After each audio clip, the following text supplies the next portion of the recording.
નમસ્કાર, આપ જોઈ રહ્યા છો સ્પાર્ક ટુડે ન્યૂઝ। સુરત શહેર જિલ્લામાં પડી રહેલા ભારે વરસાદની પરિસ્થિતિમાં રાહત અને બચાવ કામગીરીને વધુ અસરકારક બનાવવા જિલ્લા કલેક્ટર તેજસ પરમારના માર્ગદર્શન હેઠળ મહત્વપૂર્ણ નિર્ણય લઈને સવારે વડોદરાથી ભારતીય સેનાની ટીમને બોલાવવામાં આવી હતી। ભારતીય સેનાની નંબર 203 એન્જિનિયર રેજિમેન્ટ સુરત શહેરમાં આવી પહોંચી છે। આ ટીમમાં કુલ 70 સભ્યો હોય છે, જે પૈકી એક એન્જિનિયર ટીમ ઓફિસર સહિત 12 સભ્યો હોય છે। તેમની પાસે આધુનિક ટેકનોલોજીથી સજ્જ 2 બોટ જે એકસાથે 15 થી 20 લોકોનું રેસ્ક્યુ કરી શકે છે, એક મેડિકલ ટીમ, એક વ્હીકલ ટીમ, એક રિકવરી ટીમ સાથે ટીમ સુરતમાં ઉમરામાં આવી પહોંચી છે।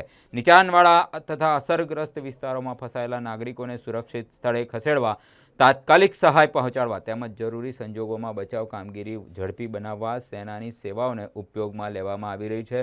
જિલ્લા વહીવટી તંત્ર દ્વારા રાહત અને બચાવ માટે જરૂરી તમામ વ્યવસ્થાઓ કરી દેવામાં આવી છે। વરસાદી પરિસ્થિતિને પહોંચી વળવા યુદ્ધના ધોરણે કામગીરી હાથ ધરવામાં આવી રહી છે।